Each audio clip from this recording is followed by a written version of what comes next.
This is The Grip by The Plenteous Life, the billion-dollar upside to being happy.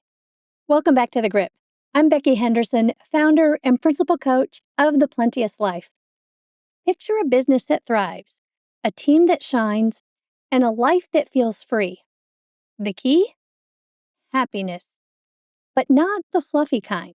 No, this is happiness that drives results. Early in HubSpot's rise, co-founder Dharmesh Shah published a manifesto called The Culture Code, codifying happiness into the company DNA. It wasn't about perks or ping pong tables. It was about autonomy, purpose, psychological safety. Years later, the results speak for themselves. A $30 billion valuation, ranked number 1 on Glassdoor's best places to work, and a company that hasn't just grown, but has endured with soul. This week in The Grip, we're unpacking what visionary leaders like Shaw have powerfully demonstrated. Happiness isn't a perk, it's a performance tool. Get ready to discover how joy fuels clarity, momentum, retention, and scalable impact, and how to lead from it, not toward it. Let's dive in. What is happiness, really? Happiness, the original human obsession, and still one of our most misunderstood assets. Across time and tradition, the wisest minds have tried to pin it down. Is it peace, pleasure, virtue, fulfillment? Let's look through 4 useful lenses to see what they each reveal about the nature of happiness.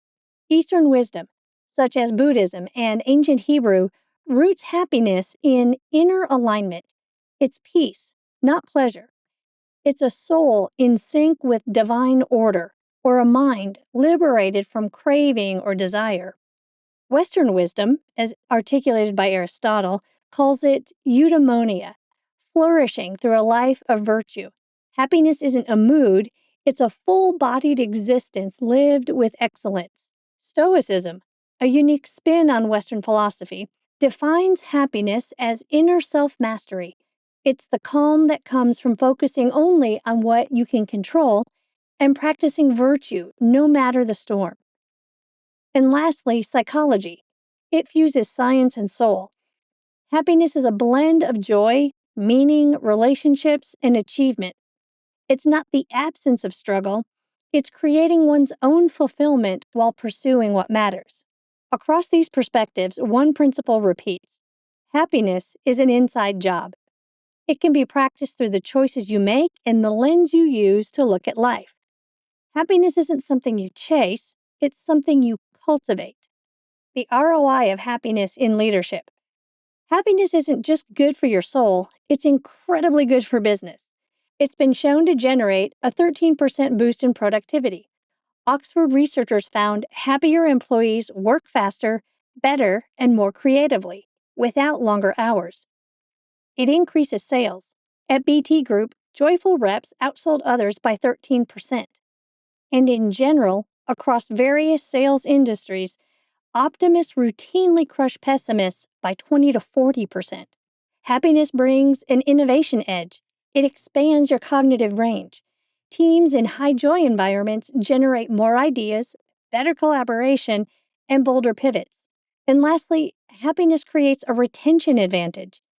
Happy workplaces slash turnover by up to 59%, saving millions in rehiring and compounding institutional knowledge. Happy people are more resilient, more focused, more magnetic. And happy leaders? They inspire loyalty, spark creativity, and longevity. They don't just grow companies, they grow people. Happiness is a leadership multiplier. Cultivating happiness. No circumstance will make you happy. Not for long, anyway. I say this often. Happiness is not a place to get to. It's a place to come from. Don't wait to get happy. Create happiness instead. Be responsible for cultivating happiness at work and home as the chief happiness officer of your life. Bring it to your leadership, to your relationships, to your health and productivity. Here's how to get started. Number 1, master your language. Your internal narrative is either building joy or draining it. This week, catch and rewrite one disempowering thought each day.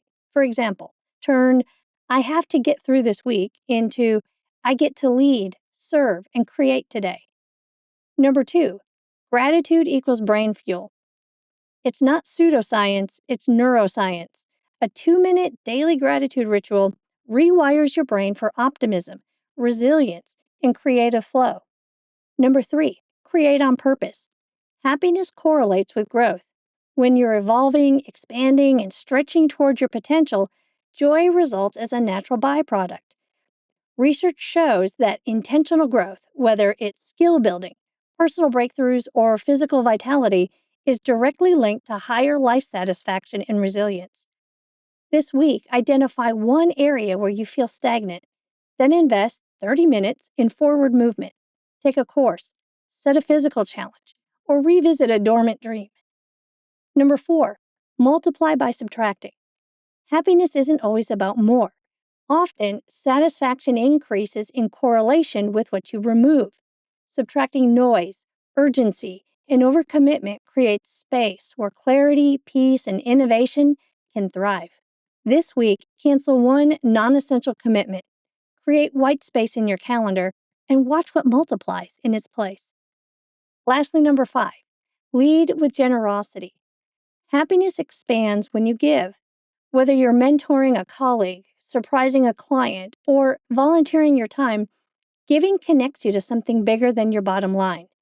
At Tito's Vodka, every employee gets a joy budget, funded by company profits, to give back to the communities of their choice. It's a pretty cool practice. This week, ask yourself, where can I offer what I have? Even a small act of generosity can open the floodgates of fulfillment. At this point, I hope you're seeing happiness isn't a luxury. It's your leadership edge. It's how you outlast burnout, unlock genius, and lead in a way that actually feels good. The most magnetic founders, creators, and leaders don't chase fulfillment. They create from it. You don't have to overhaul your life to cultivate happiness. You just have to practice it on purpose. Pick one shift from today. Do it daily. And watch your joy increase. So let this be your reminder. Happiness isn't a reward for performance. It's a practice that fuels it. It will empower you to create more than enough, nothing missing, and never too much of everything that matters to you. Keep creating. This has been another edition of The Grip. From all of us at The Plenteous Life, may you prosper in every way.